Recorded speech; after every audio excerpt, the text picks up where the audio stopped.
आमिर खान के लिए सुशांत सिंह राजपूत जैसे लोग तो मरते ही रहते हैं। उनका कोई इंपॉर्टेंस उसकी नज़र में है नहीं। उसके लिए इंपॉर्टेंट है अखलाक, उसके लिए इंपॉर्टेंट है पहलू खान, उसके लिए इंपॉर्टेंट है तबरेज़।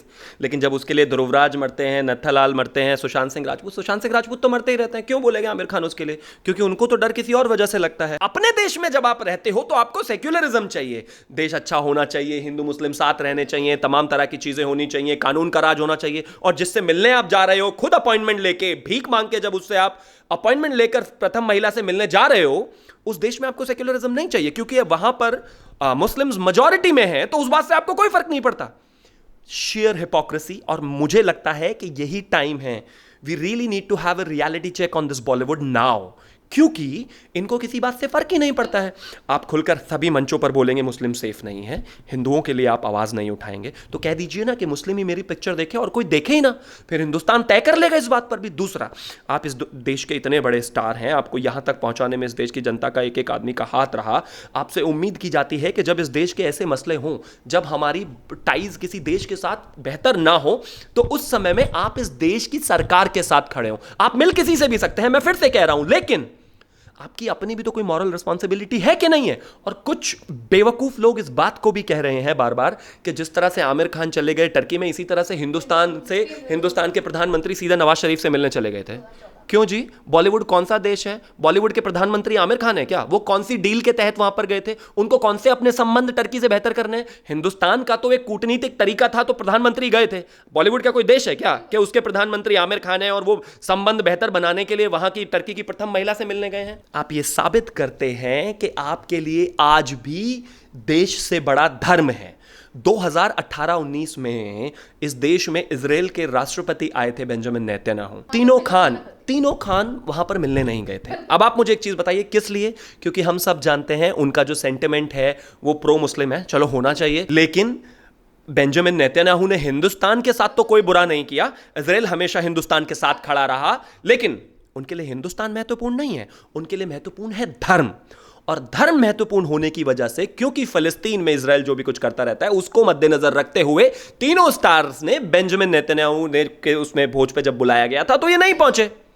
टर्की में जो देश दिन रात इस देश को गाली देता है, 370 जब इस देश में हटा, उस बात पे वो एंटी इंडिया रहा, तमाम तरह की चीजें जो प्रोपेगेंडा बनाते हैं यहाँ के लेफ्टिस्ट और लिबरल्स, इन सब का जब एजेंडा होता है उसमें टर्की हमेशा से साथ देता है। वो एक कट्टर मुल्क बनता जा रहा है। 533 ईस्वी में जिस हागिया सोफिया की गिरजाघर हागिया सोफिया को बनाया गया था, उसको पलटकर आपने 2020 में अभी मस्जिद बना दिया, उसमें भी कुछ नहीं बोले। आप उस देश की प्रथम महिला से जाकर मिलते हैं। जैसे कि सैफ अली खान ने बोल दिया था कि अंग्रेजों से पहले हिंदुस्तान का कोई कॉन्सेप्ट ही नहीं था, कोई हिंदुस्तान जैसा कोई सोच ही नहीं थी। आमिर खान बोलेंगे मुझे देश में डर लग रहा है, कोई और बोलेगा, नसीरुद्दीन शाह बोलेंगे कि देश का कल्चर खत्म होता जा रहा है।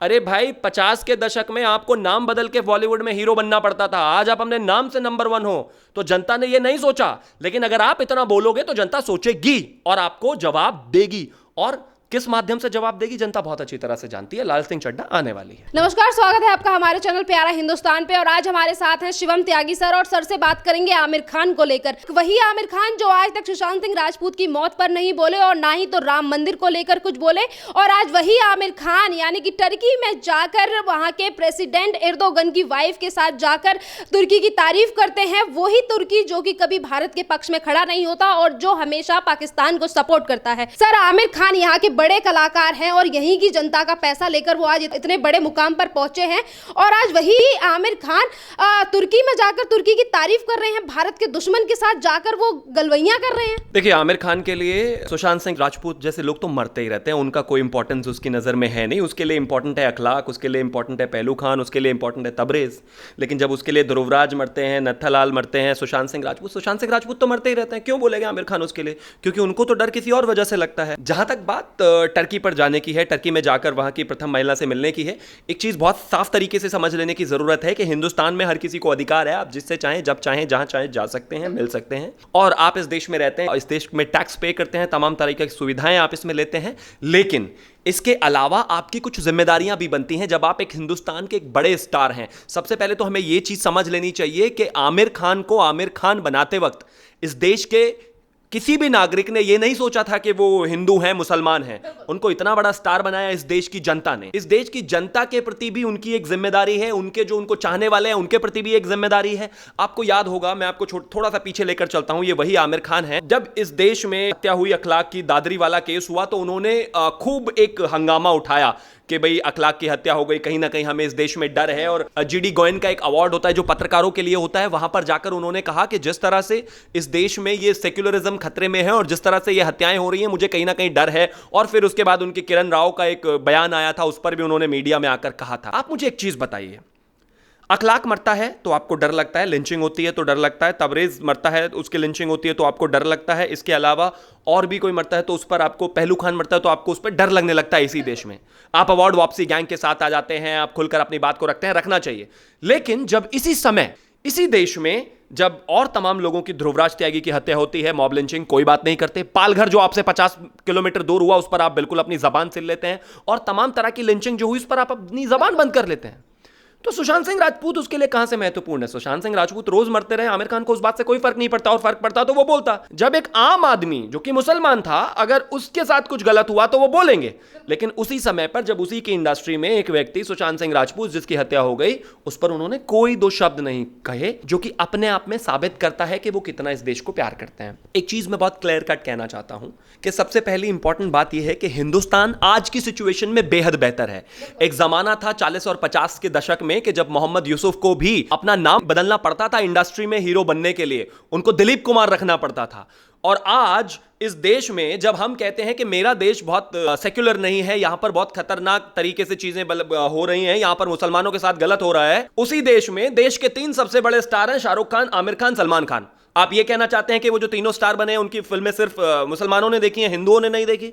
ऐसा नहीं है ना। अगर ऐसा होता तो इनको भी अपना नाम बदलकर हिंदू नाम से आके करना पड़ता, जैसे दिलीप कुमार साहब ने कहा था। जो आज का हिंदुस्तान जो है वो बहुत ही बेहतर हिंदुस्तान है, लेकिन सोच में प्रॉब्लम इनके है। और वो इसलिए कि जब आप अपने ही बॉलीवुड में किसी की हत्या होती है या जो भी होता है उस पर आप नहीं बोलेंगे, जब हिंदू के साथ होता है कुछ भी हत्या होती है नहीं बोलेंगे, जब एक संत जो कल्पेश गिरी जी हैं उनकी हत्या होती है पालघर में, उस पर आप नहीं बोलेंगे। लेकिन उसी सीरीज में अगर किसी मुस्लिम के साथ ऐसा हो जाता है तो आपको यहां पर डर लगने लगता है। यहां एक परेशानी है इस हिंदुस्तान में इन लोगों के साथ। मेरा सिर्फ इतना मानना है, 2 तरीके हो सकते हैं। या तो लिंचिंग को सिर्फ लिंचिंग की तरह देखिए कि अगर लिंचिंग हुई है, चाहे हिंदू है, चाहे मुस्लिम है, चाहे सिख है, चाहे ईसाई है, लिंचिंग हुई है मतलब लिंचिंग हुई है, गलत है, कानूनी मामला है।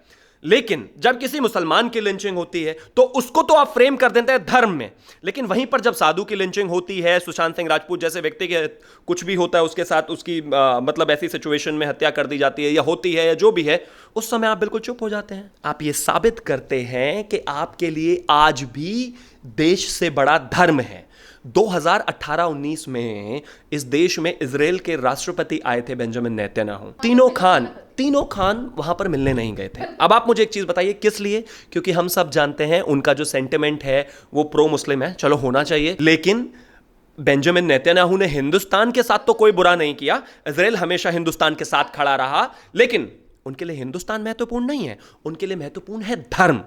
और धर्म महत्वपूर्ण होने की वजह से, क्योंकि फिलिस्तीन में इजराइल जो भी कुछ करता रहता है उसको मद्देनजर रखते हुए तीनों स्टार्स ने बेंजामिन नेतन्याहू ने के उसमें भोज पे जब बुलाया गया था तो ये नहीं पहुंचे। टर्की में जो दिन रात इस देश को गाली देता है, 370 जब इस देश में हटा उस बात पे वो एंटी इंडिया रहा, तमाम तरह की चीजें जो प्रोपेगेंडा बनाते हैं यहाँ के लेफ्टिस्ट और लिबरल्स, इन सब का जब एजेंडा होता है उसमें टर्की हमेशा से साथ देता है। वो एक कट्टर मुल्क बनता जा रहा है। 533 ईस्वी में जिस हागिया सोफिया की गिरजाघर हागिया सोफिया को बनाया गया था उसको पलटकर आपने 2020 में अभी मस्जिद बना दिया, उसमें भी कुछ नहीं बोले। आप उस देश की प्रथम महिला से जाकर मिलते हैं। अपने देश में जब आप रहते हो तो आपको सेक्युलरिज्म चाहिए, देश अच्छा होना चाहिए, हिंदू मुस्लिम साथ रहने चाहिए, तमाम तरह की चीजें होनी चाहिए, कानून का राज होना चाहिए। और जिससे मिलने आप जा रहे हो, खुद अपॉइंटमेंट लेके, भीख मांग के जब उससे आप अपॉइंटमेंट लेकर प्रथम महिला से मिलने जा रहे हो, उस देश में आपको सेक्युलरिज्म नहीं चाहिए, क्योंकि वहां पर मुस्लिम्स मेजॉरिटी में है, तो उस बात से आपको कोई फर्क नहीं पड़ता। Sheer hypocrisy. और मुझे लगता है कि यही टाइम है, we really need to have a reality check on this Bollywood now, क्योंकि इनको किसी बात से फर्क ही नहीं पड़ता है। आप खुलकर सभी मंचों पर बोलेंगे मुस्लिम सेफ नहीं है, हिंदुओं के लिए आप आवाज नहीं उठाएंगे, तो कह दीजिए ना कि मुस्लिम ही मेरी पिक्चर देखे और कोई देखे ही ना, फिर हिंदुस्तान तय कर लेगा इस बात पर भी। दूसरा, आप इस देश के इतने बड़े स्टार हैं, आपको यहां तक पहुंचाने में इस देश की जनता का एक एक आदमी का हाथ रहा।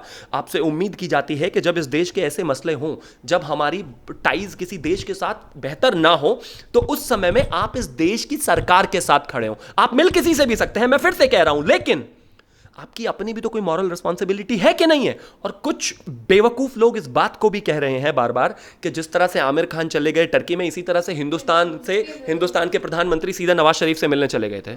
क्यों जी? बॉलीवुड कौन सा देश है? बॉलीवुड के प्रधानमंत्री आमिर खान है क्या? वो कौन सी डील के तहत वहां पर गए थे? उनको कौन से अपने संबंध टर्की से बेहतर करने? हिंदुस्तान का तो एक कूटनीतिक तरीका था, तो प्रधानमंत्री गए थे। बॉलीवुड का कोई देश है क्या कि उसके प्रधानमंत्री आमिर खान है और वो संबंध बेहतर बनाने के लिए वहां की टर्की की प्रथम महिला से मिलने गए हैं? इस देश को अब तय करना पड़ेगा। देखिए, अगर कोई कहता है इस देश में सेक्युलरिज्म नहीं है, मुस्लिम्स के लिए सेफ जगह नहीं है, तो मेरा सिंपल कहना है, जब 40 और 50 के दशक में मोहम्मद यूसुफ को भी दिलीप कुमार बनाकर अपना नाम लिखना पड़ता था, तब वो हिट होते थे।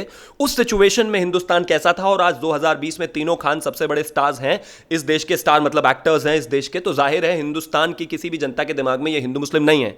लेकिन जब आप ये करते हो, तो आप ये बार बार इस चीज को इस देश की जनता को पुश करते हो और ये बताते हो कि सुनिए, मैं मुस्लिम हूं और मैं मुस्लिम्स के लिए ही बोलूंगा। मैं बोलूंगा अखलाक के लिए, मैं बोलूंगा तबरेज के लिए, मैं बोलूंगा पहलू खान के लिए, मैं कहूंगा मुझे दर्द हो रहा है, मैं कहूंगा ये नहीं होना चाहिए, मैं कहूंगा सेक्युलरिज्म रहना चाहिए। लेकिन मैं नहीं बोलूंगा पालघर के लिए, मैं नहीं बोलूंगा ध्रुवराज के लिए, मैं नहीं बोलूंगा किसी सचिन शिवम, किसी के लिए भी, इन सब के लिए नहीं बोलूंगा। तो जब आप ऐसा करते हैं, तो आप ये साबित कर देते हैं कि आपको इस बात से कोई फर्क नहीं पड़ता कि इस देश में कोई हिंदू मरता है कि नहीं। और दूसरी चीज, अंतरराष्ट्रीय स्तर पर भी आपके लिए देश इंपॉर्टेंट नहीं है, आपके लिए इंपॉर्टेंट है सिर्फ और सिर्फ धर्म। अगर धर्म इंपॉर्टेंट नहीं होता तो आप ये सब नहीं कर रहे होते। और हां, सवाल पूछा जाना चाहिए। कोई अगर ये कहता है कि आमिर खान को सिर्फ ऐसे ही बलि का बकरा बनाया जा रहा है, सवाल नहीं पूछे जाने चाहिए। क्यों नहीं पूछे जाने चाहिए? मैंने उसको हिंदू मुस्लिम देख के तो स्टार बनाया नहीं, मैंने तो उसके पिक्चरें कभी देखा नहीं, हिंदू मुस्लिम के एंगल से तो नहीं देखी। आज जब उसने गलत काम कर दिया या फिर वो मिलकर आया है, तो वो मुसलमान है इसलिए क्रिटिसाइज ना किया जाए, उसको बेहद क्रिटिसाइज किया जाना चाहिए। और आपकी जवाबदेही इस देश की जनता के प्रति है। अगर आप अपने आप को बहुत बड़ा सुपरस्टार समझते हो, तो ये जनता अगर आपको आमिर खान बना सकती है तो कर सकती है। दूसरी चीज, इससे भी इंपॉर्टेंट बात यह है कि स्टार या फिर एक्टर्स वो देश के होते हैं, उनका जाति धर्म से कोई लेना देना नहीं है। मैं तो कहता हूं कला तो इन सब चीजों से अलग होती है, लेकिन उसके लिए आपकी जिम्मेदारी है या तो आप इन चीजों में बिल्कुल ना हो, या फिर हर सिचुएशन पे बोले। मुझे एक बहुत अच्छी तरह से याद है कि 2000 शायद एज समय 8-9 का मेरा ख्याल जहां तक रहा होगा, जब ये सब बातें हो रही थी, या 12 के आसपास का, जीडी गोयनका अवार्ड में जी न्यूज के पत्रकार सुधीर चौधरी ने आमिर खान से पूछा कि जब अखलाक की हत्या हुई तो उस पर आप बोले कि देश खतरे में है, वहीं पर जब एक आतंकवादी ने एक हत्या कर दी एक कर्नल की, तो उस पर आप बिल्कुल नहीं बोले। आमिर खान बोलते हैं हाँ बोला जाना चाहिए, ये गलत है, हर मुद्दे पर बोला जाना चाहिए। अरे बोला जाना चाहिए तो बोलिए ना फिर। आज इस देश में और भी बहुत सारी हत्याएं हो रही हैं, उन पर क्यों जवाब नहीं देते आप? आज इस देश में एक नैरेटिव बिल्ड करने की कोशिश कर रहे हैं, क्यों जवाब नहीं देते आप? 370 को लेकर इस देश के खिलाफ इतना प्रोपेगेंडा चलाया गया इस्लामिक मुल्कों में और देश दुनिया के अलग अलग जगहों में। आमिर खान अगर इस देश में रहते हैं, इस देश का खाते हैं, इस देश में टैक्स भरते हैं, इस देश में सुकून से रहते हैं, सारी सुविधाएं इस देश में लेते हैं, ये देश उनको उतना सम्मान लेता है, तो सम्मान देने के बाद उनकी भी एक जिम्मेदारी बनती थी कि अपने देश को रिप्रेजेंट करके अंतरराष्ट्रीय स्तर पर जाकर बताते कि नहीं 370 हटाया है, अच्छा हुआ है, बेहतर हुआ है, आने वाले समय में चीजें बेहतर होंगी। लेकिन उन्होंने ये नहीं बताया, क्योंकि उनको कश्मीर के दलितों से कोई लेना देना नहीं है। अगर उनको लेना देना है तो सिर्फ मुस्लिम से ही है। लेकिन अगर आप ऐसा करेंगे तो ये देश की जनता भी आपको लेकर अपनी राय बनाएगी और तय कर लेगी कि उसको क्या होना चाहिए। सर, यहाँ पे जनता की तरफ से ये भी सवाल है कि जिस तरीके से खान ब्रदर्स हो या फिर जो भी बड़े बड़े स्टार्स हैं बॉलीवुड में, ये कभी भी हमेशा देश का साथ क्यों नहीं देते? अभी राम मंदिर का फैसला आया था, उस पर भी लेकर इन सब में से किसी ने भी एक ट्वीट नहीं किया, कोई भी संदेश नहीं दिया देश की जनता को। और जब कोई अन्य त्यौहार होता है तो उसको लेकर तमाम तरीके की बातें इनकी तरफ से की जाती हैं। ये तो सभी के साथ है। इसमें मैं तो कहता हूँ कोई भी हो, इसमें पूरे बॉलीवुड ने शायद किसी ने नहीं किया। मैं तो कहता हूँ इन सबसे बड़ा जिगर तो उस व्यक्ति का है जो पाकिस्तान में बैठा हुआ है, दानिश कनेरिया। उसने एटलीस्ट राम मंदिर के लिए ट्वीट तो किया। अब दो चीजें हैं, इनको लगता है कि आपको बकरीद की बधाई जो है विराट कोहली ने देनी चाहिए, बहुत ठीक है, अच्छी बात है, हम एक ऐसे देश में रहते हैं सब साथ मिलजुल कर रहे हैं। लेकिन राम मंदिर का आपको क्या फर्क नहीं पड़ता उस चीज़ से? या फिर आप बचना चाहते हैं, या फिर आप चाहते हैं कि एक जो सेलेक्टिव धर्म के जो लोग हैं उनको किसी तरह से बुरा ना लग जाए, उनके सेंटिमेंट हर्ट ना हो जाए? हाँ, अगर आप नहीं बोलना चाहते ना, मुझे कोई परेशानी नहीं, चाहे वो अमिताभ बच्चन हो, चाहे वो विराट कोहली हो, चाहे वो शाहरुख आमिर सलमान हो, चाहे कोई भी हीरो हो, कोई भी एक्टर हो। अगर आप नहीं बोलना चाहते तो कृपया करके किसी भी मुद्दे पर अपने मुंह पर टेप लगा लीजिए, फिर किसी पर भी मत बोलिए। और अगर बोलना है तो फिर सेलेक्टिव मत होइए, फिर सब पर बोलिए, क्योंकि हिंदू और मुसलमान ये देख कर नहीं जाता कि आपका एक्टर आमिर खान है या फिर कोई और है। वहां पर खान और ना खान की कोई बात ही नहीं है। एक्टर मतलब एक्टर, फिल्म अच्छी है तो सब देखने जाते हैं। तो या तो आप सम्मान सबका करेंगे या फिर किसी का नहीं। और अगर आप इस तरह के डबल स्टैंडर्ड्स लेकर चलते रहेंगे इस देश में, तो जनता तो क्रिटिसाइज करेगी, और ये अपने आप में एक राष्ट्रद्रोह जैसा काम है। मैं ये नहीं कहता है कि इस कैटेगरी में आता है, लेकिन इतना तय है। एक चीज बताइए, जब लड़ाई हो रही हो दुश्मन से मेरी, और मेरा कोई व्यक्ति, मेरे कोई परिवार का व्यक्ति दुश्मन के खेमे में बैठ जाएगा जाकर, तो मैं उसको दुश्मन ना मानूं तो क्या मानूं? एक चीज बताइए, मेरा भाई, मेरी लड़ाई हो रही है मेरे पड़ोसी से, मेरा भाई जाकर पड़ोसी के घर में बैठ जाएगा तो वो मेरा दुश्मन हुआ कि नहीं हुआ? आप मुझे एक चीज बताइए, आप खुद जाकर गिड़गिड़ा रहे हैं, इन्विटेशन खुद ही आप एक तरह से इन्वाइटी हैं, सेल्फ इन्वाइटेड हैं, आपने खुद जाकर वहां पर उनसे बात की, कर लेते, कोई मना नहीं करता। लेकिन ये तो वैसा ही हो गया जैसे डोकलाम के टाइम पर राहुल गांधी जाकर मिल रहे थे चाइनीज काउंटर पार्ट से, और यहां पर इधर ये कर रहे हैं। आप क्या करना चाहते हैं? मुझे लगता है कि आप कोई नैरेटिव बिल्ड करना चाहते हैं इस देश के खिलाफ, और उस नैरेटिव में अंतरराष्ट्रीय स्तर के लोगों को हवा देने की कोशिश की जा रही है। कल एक चीज बताइए कि कोई भी, अगर कोई ऐसी बात आती है, हिंदू मुस्लिम की कोई भी बात आती है, अंतरराष्ट्रीय स्तर पर देश को क्रिटिसाइज किया जाता है, तो क्या जो प्रथम महिला है वहां की, या फिर जो एर्दोगन है, वो क्या इस चीज को कोट नहीं करेंगे? क्या आमिर खान से जो उनकी बात हुई होगी वो उसको आगे कोट नहीं करेंगे? क्या वो इसका रेफरेंस लेके दुनिया को नहीं बताएंगे कि ये देखिए इतने बड़े बड़े स्टार्स हैं, ये भी कुछ नहीं बोले कश्मीर को लेकर और तमाम चीजों को लेकर, यानी कि ये भी मानते हैं कि देश में खतरा है? देश की बदनामी और बेइज्जती तो हो रही है ना। तो जाहिर है दो ही चीज हो सकती हैं इसमें, या तो जब देश किसी से लड़ रहा है या देश किसी से अच्छे रिश्तों में नहीं है, तो या तो आपके देश के साथ है या देश के खिलाफ है। इन दोनों ही केसेस में कोई ग्रे एरिया नहीं है, और आपने ये साबित कर दिया कि आप एटलीस्ट देश के साथ तो नहीं हैं। और अगर आपको लगता है कि आप देश के साथ हैं तो आए, जनता के सामने आए, प्रेस कॉन्फ्रेंस करें और एड्रेस करके इस देश को बताएं कि वहां क्यों गए, क्या कारण था, क्या वजह थी, ऐसी क्या सर्कमस्टांसेस बने। देश समझेगा, लेकिन देश को जानने का अधिकार है कि आप वहां पर गए तो क्यों गए, और ये राष्ट्रद्रोह क्यों ना माना जाए, मिलना आपका अधिकार है। लेकिन इस तरह से जब दुनिया भर में, टर्की एक तरह से एक्सट्रीमिस्ट देश टर्की है, मुसलमानों का मसीहा बनने की कोशिश वो कर रहे हैं, तमाम चीज़ों को बदल रहे हैं, वो खिलाफत मूवमेंट वो चला रहे हैं, पाकिस्तान के साथ वो हैं, हिंदुस्तान को लगातार क्रिटिसाइज वो कर रहे हैं, बावजूद उसके आप जाकर वहाँ पर इस तरह से अपनी सारी चीज़ें देते हैं और वहाँ पर जाते आपकी प्रतिक्रिया रहती है, तो कहीं ना कहीं जनता जवाब चाहती है। और सुनिए, ये बात बहुत साफ है, मैं लगातार कहता हूं, बॉलीवुड को लगता है कि वो एक ऐसा एलीट ग्रुप है कि उसको कोई कुछ नहीं कर सकता, नहीं कह सकता, वो जो चाहेंगे करेंगे, वो जो चाहेंगे बोलेंगे। जैसे कि सैफ अली खान ने बोल दिया था कि अंग्रेजों से पहले हिंदुस्तान का कोई कॉन्सेप्ट ही नहीं था, कोई हिंदुस्तान जैसा कोई सोच ही नहीं थी। आमिर खान बोलेंगे मुझे देश में डर लग रहा है, कोई और बोलेगा, नसीरुद्दीन शाह बोलेंगे कि देश का कल्चर खत्म होता जा रहा है। अरे भाई, 50 के दशक में आपको नाम बदल के बॉलीवुड में हीरो बनना पड़ता था, आज आप अपने नाम से नंबर 1 हो। तो जनता ने यह नहीं सोचा, लेकिन अगर आप इतना बोलोगे तो जनता सोचेगी और आपको जवाब देगी। और किस माध्यम से जवाब देगी, जनता बहुत अच्छी तरह से जानती है। लाल सिंह चड्ढा आने वाली है। धन्यवाद सर।